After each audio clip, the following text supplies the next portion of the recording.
복 줄여서 아브라함의 찬송 이런 제목으로 이제 말씀을 드릴 텐데 뒤에 잘 들리십니까?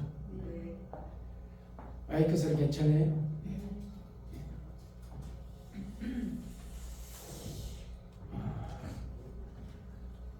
하나님이 뭘 제일 좋아하실 것 같아요?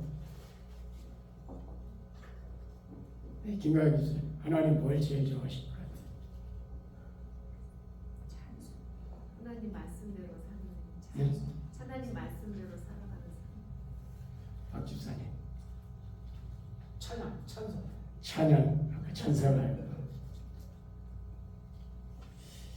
오늘 말씀 이제 끝나게 되면은 마무리 지으면서 아마 정리가 되지 않겠나 생각됩니다. 오늘 본문은 이제 이 창세기 14장이 성경에 나오는 여러 전쟁들이 있는데 그 가운데 제일 처음에 등장하는 전쟁 이야기입니다. 그래서 14장 제목을 최초 전쟁이라 그렇게 이제 붙이기도 합니다. 여기 보면 당시에 그 당시가 이 아브라함 당시죠. 신화랑 아므라벨과 엘라사랑 아리옥과 엘람왕 그돌라오멜과 제 빨간 글씨를 딱 보면 좀 더 중요한 사람이라는 걸 이제 표시하죠. 고임왕 디다리, 소돔왕 베라와 고모라왕 비르사와 아듬왕 시닥과 신학과 스보임왕 세메벨과 벨라왕 곧 소아랑과 싸우니라. 그래서 전쟁 이제 1절에 나오는 팀하고 2절에 나오는 이 동맹국들하고 전쟁이 일어난 거죠. 조금 이 빨간 글씨로 되어 있는 게 지금 네 나라 연합이에요. 연합군이에요. 이제 그돌라오멜을 중심으로 한 네 나라 연합군이고 아술 맞죠? 청색으로 되어 있는 게 지금 이제 사해를 중심으로 있었던 이 나라, 사실은 참 부족들이죠. 어떻게 보면 그 당시에 왕이지만은 그곳에 이제 5나라가 있었는데 이 빨간 글씨로 된 네 나라 연합과 이제 파란 글씨로 된 5나라 연합군이 이제 전쟁을 일으키게 된 거죠. 왜 전쟁이 일어났는가? 이들이 다 10대 골짜기 곧 지금 염해에 모여서 전쟁을 하게 되는데 전투 장소가 이제 바로 지금 이 사해에 있는 곳이죠. 빨간 글씨 되는 것, 10등 골짜기라고 그 골짜기에서 이제 전쟁을 치르게 됩니다. 왜 전쟁을 한 이유가 이제 이 4절에 제가 가로한 건 제가 이제 넣는 거예요. 이해하기 쉽게. 이들이 남방연합국, 남방의 5나라를 이야기를 합니다. 이들이 12년 동안 그돌라오멜을 섬기다가 아까 1절에서 제가 그돌라오멜은 제가 빨간 글로 이렇게 해놨지요. 그돌라오멜을 섬기다가 제14년에 배반한지라 그러거든요. 그러니까 파란 글씨로 된 이 5나라가 바로 그돌라오멜을 섬기고 있었어요. 근데 우리가 이제 고려 때 또는 조선 때 우리가 많이 속국이 됐던 역사들이 있지요. 황제 칭호도 못하고.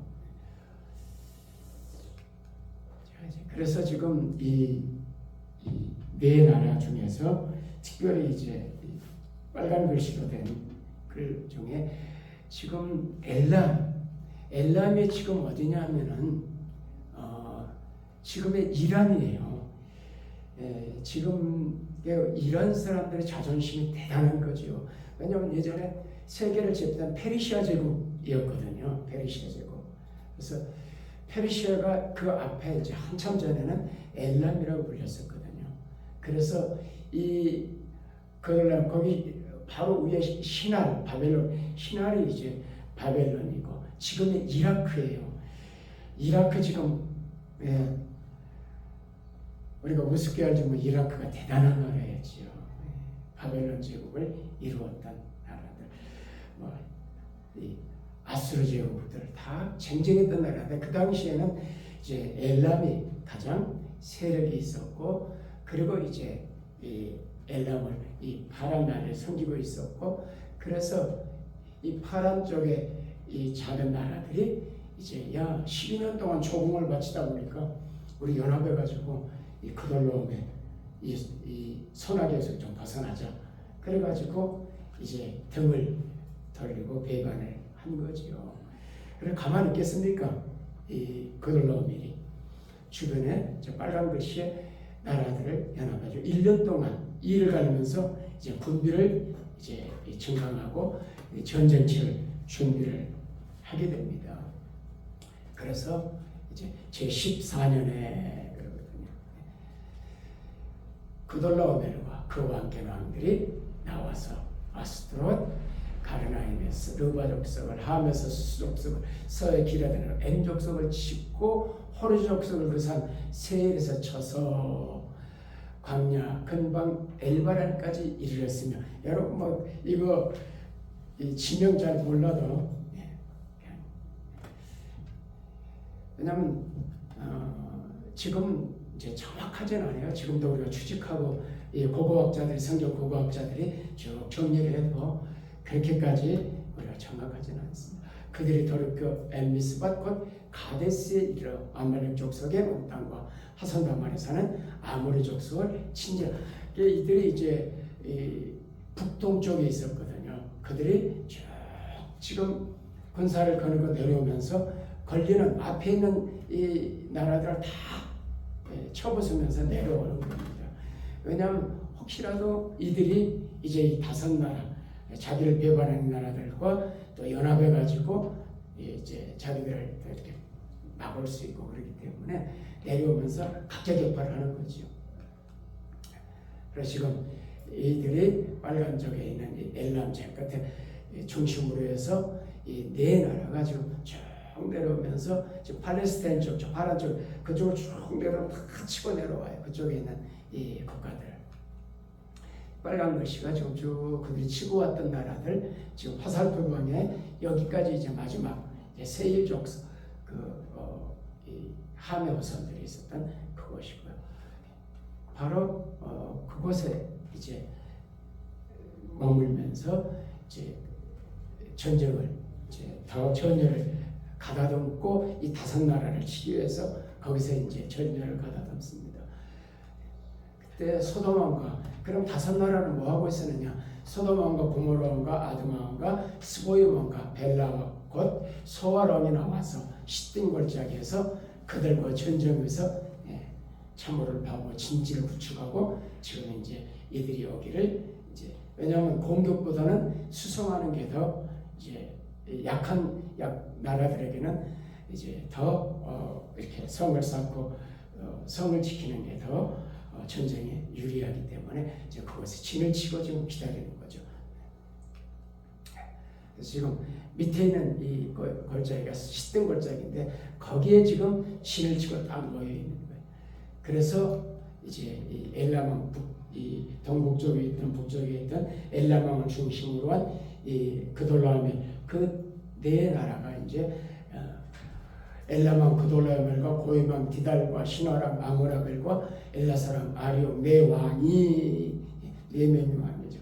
곧 5랑 파란 글씨로 있던 이 사해를 중심으로 있던 5나라 소돔과 고모라를 중심으로 한 5나라 왕과 맞서서 지금 전쟁이 지금 치러지고 있는 겁니다.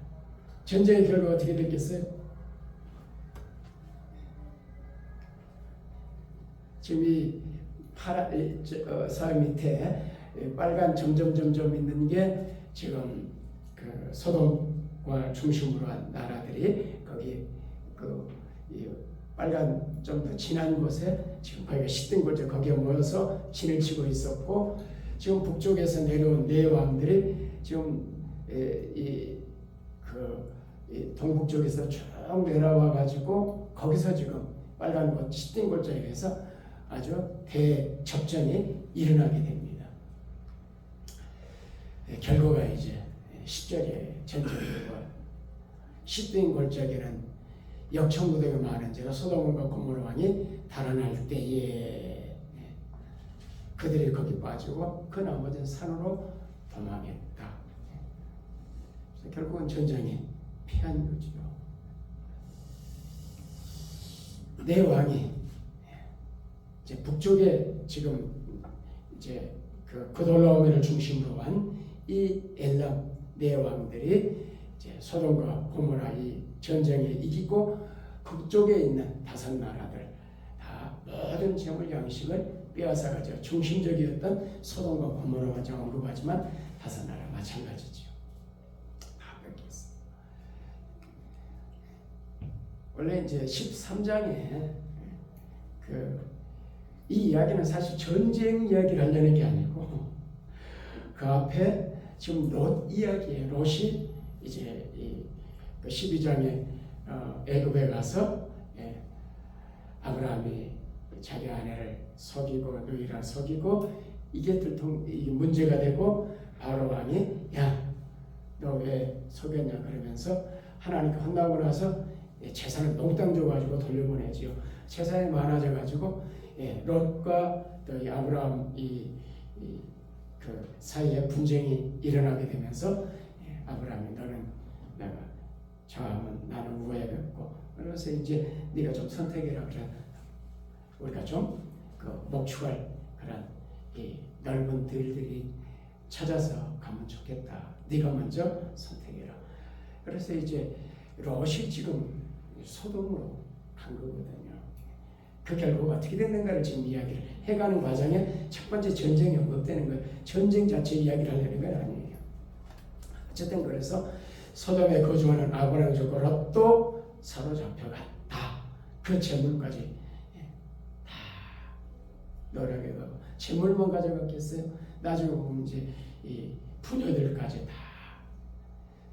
이 고대 전쟁에서 전쟁에 피하면 어떻게 됩니까? 전쟁에 피한 나라 다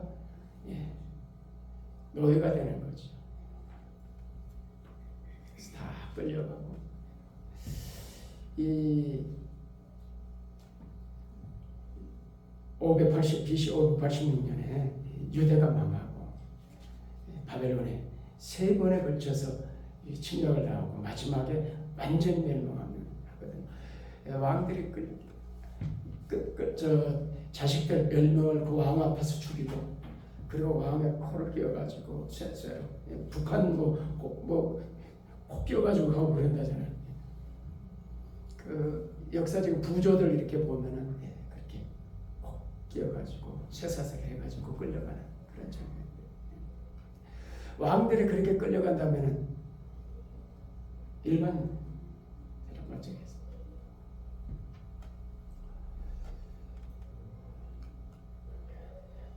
그래서 이제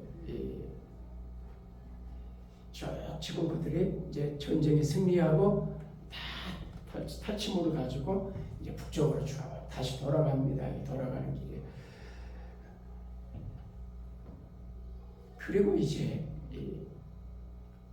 도망한 자가 한 명이 이 전쟁에서 도망한 자가 이제 히브리 사람은 아브라함에게 알리지요. 왜냐하면 아마 롯을 알고 있었던 사람이 아니었을까 이 관계를. 그래서 이제 당신 조카 롯도 잡혀갔다 알기 위해서 이제 도망한 자가 아브라함에게 알리는 거죠.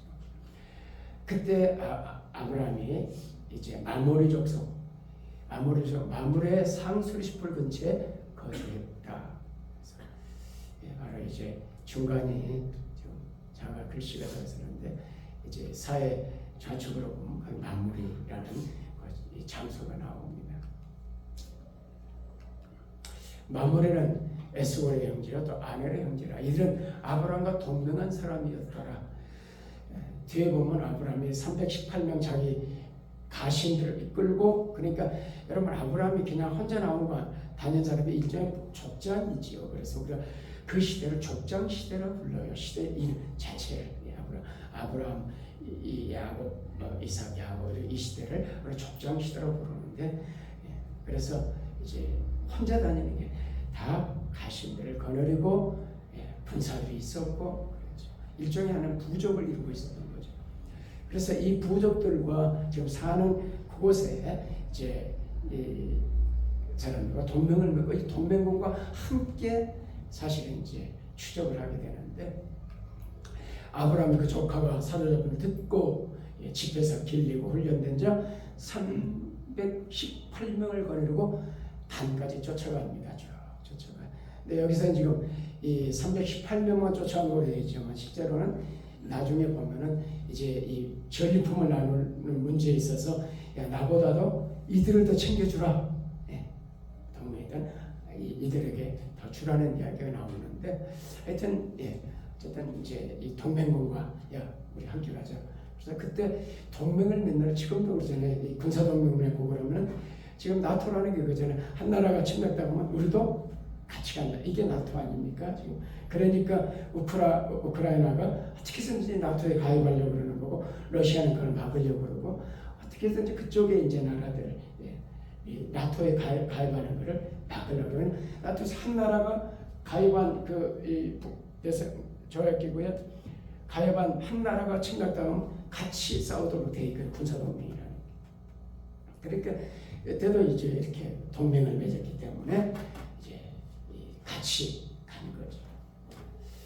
그래서 단까지 그와 그의 가신들이 그러니까 아브라함을 그냥 아브라함 이렇게 우습게 보지 마시고 가신들이 그가 거느린 군사만 해도 길려고 훈련된 이 정예 군사만 해도 300명이 넘었으니까 밤에 그들을 접으쓰고 다메섹 왼편까지 호박까지 갔다.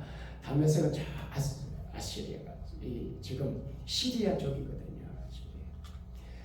모든 빼앗기던 재물과 자기의 조카롯과 그의 재물과 또 부녀와 친척을 다 찾아봤어요. 나중에 이 사건이 언급되고 있는 이 신약의 히브리서를 보게 되면 여러 왕들을 다 죽이고 그렇게 나와요. 그래서 이 밤에 그 히브리서에 보면 밤에 이제 기습 작전을 벌이게 되는데 그래서 이들은 이제 다 끝났다고 안심하고 야영하고 그럴 때 기습 작전을 벌여서 군사가 작고 약했지만은 승리했었고 물론 거기 하나님의 개입이 있었기 때문이죠. 나중에 보십시오. 다 찾아왔어요. 지금 저 빨간 위에 표시된 데가 단이에요. 그래서 이스라엘 얘기할 때 단에서 부엘세바가 제일 남쪽 남단을 이 이스라엘 남단을 이야기고 제일 북단을 이야기해 제일 단이거든요. 단지파가 저쪽으로 이제 원래 땅을 그쪽 밑에 줬는데 이동우에서 저쪽으로 올라가거든. 그래서 학자들은 이제 한국이 단지파의 후손이 아닌가 이런 그 김성일 이런 분들이 그런 이야기. 그리고 거기서 이제 대성을 거두고 그리고 밤에 기습해서 저 단에서 이제 기습을 하고 그들을 물리치고 어디까지 이 담에서까지 쫓아가는 거야. 그 옆에 호박까지 쫓아가요. 자, 하여튼 그냥 이 전쟁이 이렇게 해서 이렇게 갔구나 하는 걸 좀 이해하시라고 지도를 지금 자, 아브라함으로 이름이 바뀌기 전이지요. 아브라함으로 바뀌기 전에 아브람. 그돌라오멜과 그래서 그돌라오멜이 나오는 것은 그가 주동이었으니까 엘라만이 그와 함께한 왕들을 쳐부수고 돌아올 때에 소돔왕이 사회골절과 왕이 골절하러 와서 개선장물을 영접하는 거지요. 그때 이 소돔왕만 나온 게 아니고 다른 왕도 물론 나오게 대표적으로 이제 소돔왕을 나온 거고 그리고 이 5나라에 들지 않는 한 왕이 등장해요. 그게 살레방 누구요? 이름 누구라고요? 멜기세덱. 따라서 멜기세덱. 중요한 인물이 멜기세덱이에요. 멜기세덱이 떡과 포도주를 가지고 나왔으니 그는 지극히 높으신 하나님의 제사장이었더라. 떡 그리고 포도주 누구 먹으라고? 아브라함과 함께한 아브라함만 먹으라는 게 같이 군사들 먹고 이게 이제 포도주 자체가 이제 이들이 빵을 먹으면서 주식이었거든요. 이게 그냥, 예. 그래서 이 포도주 닦고 포도주를 가지고 나왔지요. 지극히 높으신 제사장이라. 그가 아브라함의 축복하여 이르되 천지의 주제시여 지극히 하나님이 아브라함에 복을 주옵소서. 그래, 복을 달라고 복을 빕니다. 너희 대적을 내 손에 붙인 지극히 하나님을 찬양해라. 그래. 너 하나님께서 아브라함 복 주세요. 복 주세요. 그러면서 대적을 너희 대적 지금 이 승리를 누가 주셨다는 겁니까? 하나님이 주셨어. 그러니 하나님을 찬송해. 자, 복과 지금 이거 19절과 20절 연결하셔야 돼요. 나중 좀 설명하면. 그랬더니 아브라함이 얻은 것에서 10분의 1을 멜기세덱에게 주었다. 10분의 1 나오니까 11조. 아이고 가슴 털컥하는 분이실지 모르겠네. 걱정하지 마시고 편안한 마음으로 가슴을 열고. 히브리서에 보면 이제 이 멜기세덱이 누구냐가 이제 나와요. 6장에도 나옵니다. 히브리서는 어떤 성경이냐면요. 히브리서는 이제 변증서예요, 일종의. 그래서 이제 히브리서는 유대인들에게 성경에 정통한 구약에 정통한 유대인들에게 지금 예수님을 변증하거든요. 구약에 약속된 이분이 바로 이분이다. 그래서 그들이 최고로 치고 있는 모세보다 뛰어나고 높은 분이 그들이 천사를 숭배하고 천사보다 뛰어난 분. 그리고 지금 이 7장 아브라함에 대한 이야기를 하면서 아브라함보다 훨씬 더 뛰어난 분이 누구냐? 야이 조상 아브라함보다 뛰어난 분이 바로 이분이야. 하면서 소개하는 게 멜기세덱이에요. 그러니 예수를 믿으라 하는 이야기 하는 게 히브리서예요.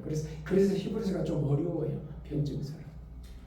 구약을 정확히 알아야 이 히브리서가 좀 이해가 돼요. 어쨌든 자, 이 멜기세덱이 누구냐? 예수님을 소개하지만 살렘 왕이요. 살렘은 예루살렘을 이야기해요. 살렘. 그래서 흔히 그냥 줄여서 살렘 그러거든. 살렘. 지극히는 하나님의 제사장이요. 여러분을 쳐 죽이고. 자, 여기서는 지금 이 전쟁을 이야기를 하면서 창세기에 나오지 않았지만 히브리서에서 뭐 여러 왕들을 쳐서 죽이고 돌아오는 아브라함을 만나서 복을 빈 자가 누구냐? 멜기세덱이에요. 그러니까 아브라함의 복을 비는 사람이라면, 그래서 제일 마지막 절에 보면 높은 사람이 낮은 사람을 복을 비는 게 아니냐. 예수님이 이보다 뛰어난 분이 이분이다 하는 이야기를 지금 하는 게 이야기인데, 복을 빈 자라. 아브라함이 모든 것 10분의 1을 그에게 나누어 주었다. 그 이름을 해석하면 먼저는 의의 왕이요, 그 다음 살렘 왕이요, 평강의 왕이요, 아버지도 없고 어머니도 없고 족보도 없고 시작한 날도 없고 생명의 끝도 없어. 시작도 끝도 없어. 그럼 누구예요? 시작도 끝도 없는 분이에요. 아버지도 없고 어머니도 없어. 시작도 끝도 없어. 그분이 하나님이시죠. 하나님의 아들과 닮아서 항상 제사장으로 있느니라. 지금 하나님 보좌 우편에 앉아 계신 분이 히브리서는 뭐라고 얘기하냐? 그분이 우리를 위해서 뭐 하신다? 기도하신다. 중보하신다. 뭘로? 제사장으로. 목사는 제사장 아니에요. 예수님만이 제사장. 이분이 누구냐? 이 사람이 얼마나 높은 생각. 조상 아브라함도 너무 10분의 1을 주었어. 아브라함도. 그렇다면 누가 높냐 이게? 누가 진짜냐? 아브라함이 아니고 너희들이 그렇게 섬기는 아브라함. 그가 이분에게 복빈을 당했고 10분의 1을 그에게 드렸고. 그러니 누가 높냐? 누가 진짜냐? 계속 예수님이 진짜다, 진짜다, 진짜. 그 이야기하는 히브리서예요. 그래서 레위 아들 가운데 제사장의 율법을 따라서 아브라함이라는 허리난 자도 자기 형제인 백성에게서 10분의 1 취하라는 명령을 받았으나, 그래서 자기 12 형제 가운데서도 레위인들에게는 10분의 1을 드려서, 그게 이제 있는데, 레위 족보에 들지 않은 멜기세덱은 레위 족보에도 안 들었는데 11조를 받지 않았느냐 지금 이야기를 그렇지. 아브라함의 10분의 1을 취하고 약속을 받은 그를 복을 빌었어. 그건 뭐냐, 논란의 여지 없어. 뭐 이렇고 저렇고 할 필요 없다. 낮은 자가 높은 자에게 축복받는 거야.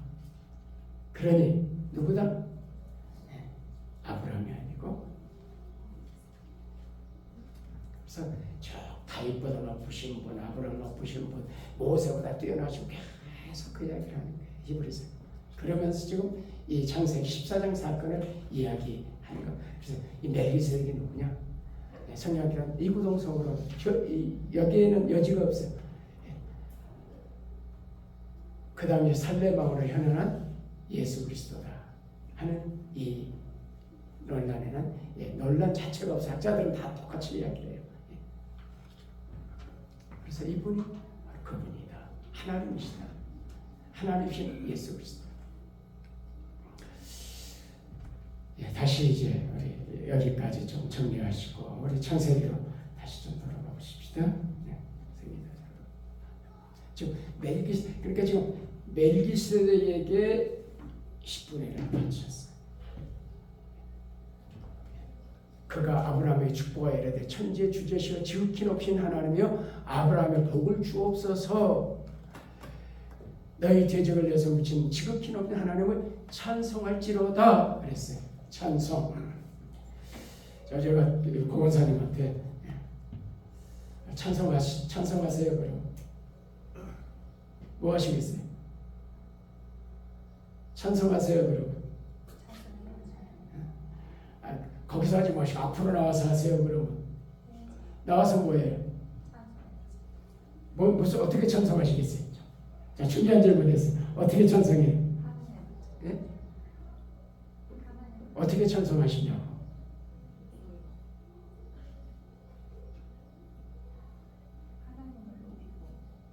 하나님. 찬송가는 안 하시고 찬송과 찬송가는 별개입니다. 이걸 잘 이해하셔야 돼요. 찬송하기 위해서 곡을 붙인 게 찬송가예요. 찬송하라 그랬어요. 그러면은 우리 생각에는 찬송하라니까 알고 입으로 찬송해야 되는데 찬송하라. 당연히 그렇게 해야죠. 찬송하라 그랬으니까. 이 높은 분이 찬송하라 그랬어요. 아브라함이 왜 누군지 알았어요? 몰랐어요? 누군지 알죠? 그래서 찬송할지라 그랬더니 아브라함이 그 어디에서 뭘 줬어요? 10분의 1을 멜기세덱에게 주었더라. 어떤 이 성경에 헌금령이 참 나오는 거예요. 원래 이 당시에 헌물이었어요. 헌금으로 통일된 건 약 한 11세기 돼요. 그러니까 꽤 오랜 시간이 갔었어요. 그 이전에는 헌물이었어요. 10세기 전에는. 그러다가 이제 11세기 들어서면서 헌금으로 이제 이렇게 됐는데, 어쨌든 자 10분의 1은 뭡니까? 11조. 오늘로 말하면 헌금이죠. 자 11조가 있는데 11조가 뭡니까? 헌금 안에 들어있는 것이에요. 헌금이에요. 우리는 따로 헌금과 11조를 구분하는데 11조가 헌금이에요. 10분의 1을 구별한 헌금이죠. 10분의 1을 멜기세덱이 주었어요. 조금 이상하지 않아요? 아니 찬양하라 그랬는데 찬송하라 그랬는데 10분의 1을 주었으니까 감이 좀 잡히십니까? 11조가 뭡니까 그럼? 어떤 이 용어가 해석할 때 만약 헌금을 11조를 이제 개념을 잡을 때 뭐냐 그럴 땐 성경에 제일 처음에 나오는 그 장을 가는 게 거기서부터 시작해야 돼요. 거기서 풀어가야 돼요. 그럼 개념이 잡히게 돼 있어요.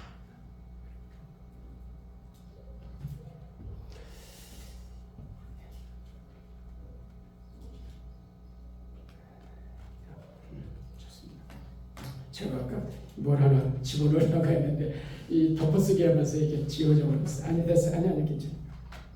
제가 그걸 말로 해야 됩니다. 이 찬송이라는 말이나 찬양이라는 같은 말이에요. 자, 보여드릴게요. 제가 원래 띄우려고 했는데 아까 좀 와서 작업했는데 그게 덮어쓰기를 했는데 전에 거로 덮어쓰기가 돼가지고 자 쉬운 성경에 보면은 이렇게 나와요. 여기 하나님을 찬송하라는 이 구절이 어떻게 되냐면 당신의 원수를 쉬운 그대 손에 넘겨주신 가장 높은 하나님을 찬양합니다. 찬양 지금 우리가 쓰는 성경은 찬송이라고 그랬지만 쉬운 성경은 찬양으로 되어 있어요. 세 번째 아브라함은 들으시오 그대는 원수들을 그대의 손에 넘겨주신 가장 높은 하나님을 찬양하시오. 뭘로 번역됐어요? 찬송이라는 단어 대신에 찬양이라는 단어로 번역을 했죠. 왜냐하면 이런 이제 좀 아이들이나 또는 젊은 세대들에게는 찬송과 찬양이라는 게 훨씬 더 익숙하기 때문에 자, 현대인의 성경 그대에게 승리를 주신 가장 높으신 하나님의 찬양 받으시고 오나라. 지금 새롭게 번역되는 우리 개정개혁이나 개혁성경 빼놓고 다 번역되는 뭘로 번역됐어요? 찬양으로 번역됐어요. 찬송과 찬양은 같다 하는 걸 우리가 이해할 수 있겠죠. 그래서 이게 찬양의 의미, 찬송의 의미, 사전적인 주인이고요. 다음 몇 개는 기본적인 특정 대상에 대해서 믿음을 이루고 칭찬하는 것, 하나님 은혜를 기리어 찬양한, 하나님 은혜를 기리어 찬양하는 노래 이렇게 되어 있고요.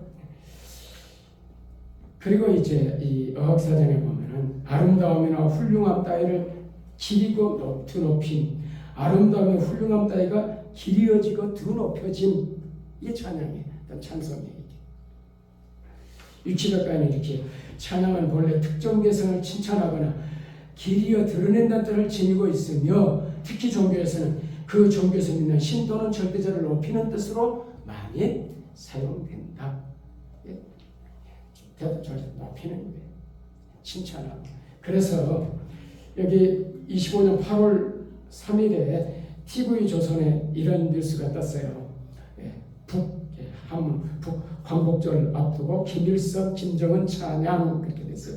이 주제가 찬양이에요. 그리고 내용이 쭉 여기 뭐 창일의 전설적 영혼 만고절세 애국자신 위대한 수령님이라고 김일성을 찬양했다. 그게 이제 기사 내용이죠. 제목도 찬양 그렇게 해놓고 우리는 하나님만 찬양하는 생각하는데 누구를 찬양해? 김일성, 김정은이 다 찬양하는 기사에 북한 기사를 그렇게 나오죠. 4월 10일 태양절 앞두고 연일 김일성 찬양 이게 신문 기사 이 노동신문의 기사 제목이죠. 이게 이런 것들이 이게 우리가 찬양을 하나님께 만드는 생각인데 어떤 쪽으로 찬양의 의미는 누군가 칭찬하는 거예요. 그래서 우리가 이제 이적죄 주가에서 이 방공법이나 이적죄 그럴 때는 북한을 고무 찬양하는 것 이렇게 들어가 있지 문자가 찬송가를 부른다는 게 그들을 그 체제가 좋다라고 선전하는 것이죠. 이런 것들이 고무 찬양이다. 우리가 이제 이렇게 하나님이 찬양하라 그랬어요. 찬송하라 그랬어요. 그런데 그 찬양이 뭘로 됐어요? 11조로 됐어요. 11조에 대한 개념. 일단 11조라는 개념보다 헌금이라는 개념으로 여러분 이해했으면 좋겠어요. 헌금 더 넓게 해서 이 11조 더 적게 해서 그렇다면 11조란 무엇인가? 헌금이란 무엇인가? 가장 기본적인 성경에 제일 처음에 등장했던 개념이 무엇인가? 뭐예요?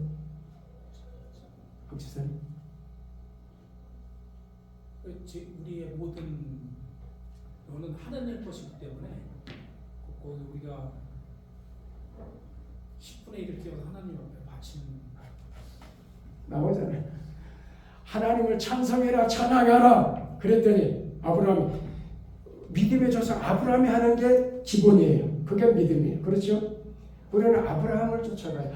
아브라함을 우리가 믿음의 조상이라 그러는 이유가 뭐냐? 믿음의 그가 하는 것이 믿음의 행위였어요. 그래서 믿음의 조상이에요. 그가 이렇게 했어요. 찬송하라 그랬더니 예 그랬어요. 그렇다면은 10분의 1 주었다. 그렇다면 10분의 1 곧 헌금은 무엇입니까? 찬양이에요. 여러분 헌금을 찬양이라고 생각하셨습니까? 여러분 헌금하면 넣으면서 하나님 찬양합니다. 하나님 정말 감사합니다. 나쁘십니다. 이러면서 하십니까?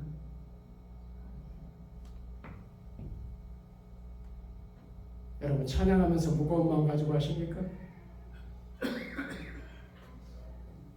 찬양이 부담되십니까?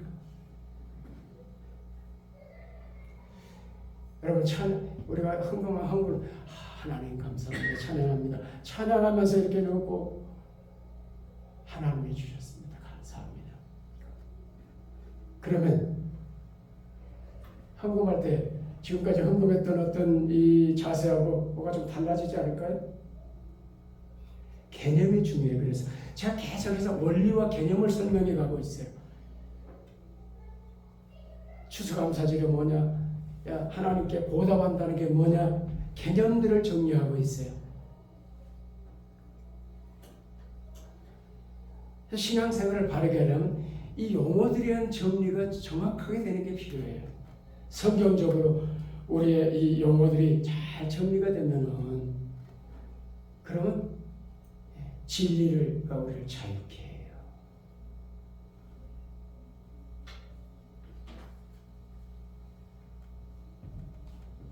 그래서 헌금도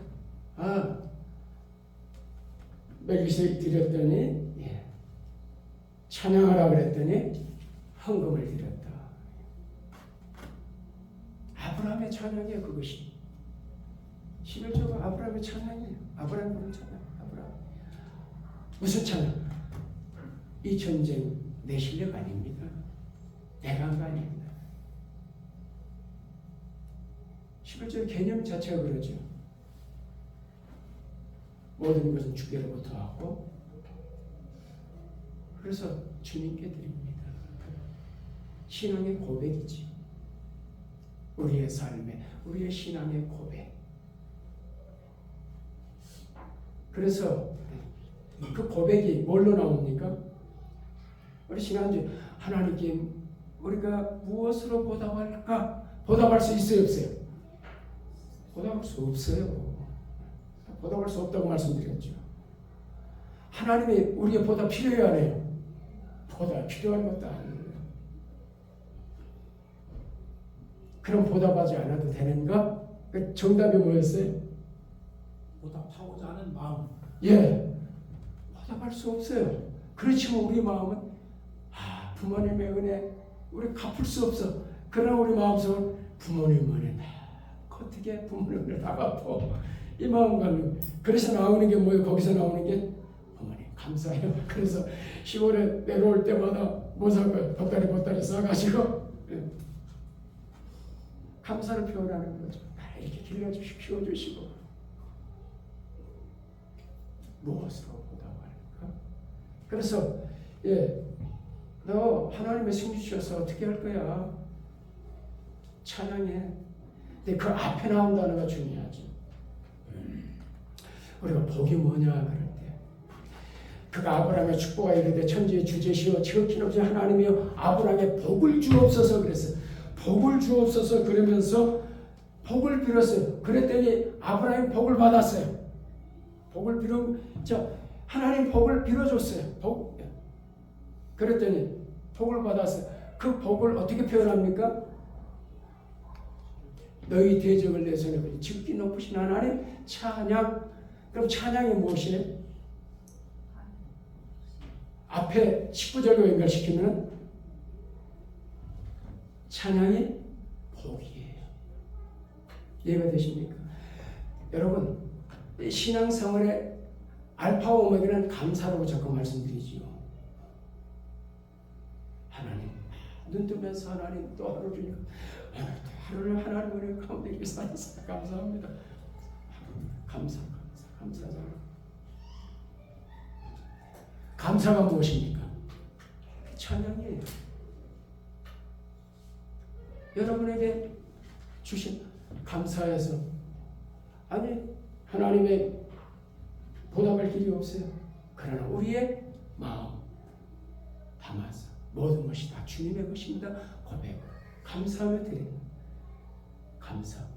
감사가 찬양 가운데 가장 큰 찬양은 감사예요. 그러잖아요. 그게 신앙의 가장 본질이에요. 자, 연결하세요. 복이 무엇인가? 신자가 받은 복이 무엇인가? 그 속에 나와 그 모든 것 가운데서 우리가 뭐예요? 감사. 그래서 입을 보면 알아요. 그 신앙이. 살면 살고 살을 죽겠네 슬퍼 원망 이런 게 나오는지 하나님 그냥 콩쪽 하나 넣고 하나님 감사합니다. 물 마시면서 감사합니다. 범사에. 그래서 그 성경이 뭐라고 그래요? 범사에. 항상 이게 뭐예요? 이게 찬양이에요. 가장 귀하고 가장 아름다운 찬양. 감사. 헌금이 그래서 뭐예요? 헌금 드린다고 생각하지 말고 우리의 감사. 찬양 드린다고 생각해요. 그러면은 헌금이 가벼워질 거예요. 환경이 굉장히 즐거워질 거예요. 감사합니다. 오늘 아브라함이 찬양을 살피면서 그 찬양이 무엇이 있는지를 그 의미가 무엇인지를 우리가 살피고 있습니다. 성경의 말씀은 복이 무엇인지를 우리가 나누고 있습니다. 하나님은 성경적인 복의 개념을 갖게 하시고 성경적인 찬송의 개념을 갖게 하시고 성경적인 헌금의 개념을 갖도록 복을 주시기를 원합니다. 예수님의 이름으로 감사하며 기도하옵나이다. 아멘.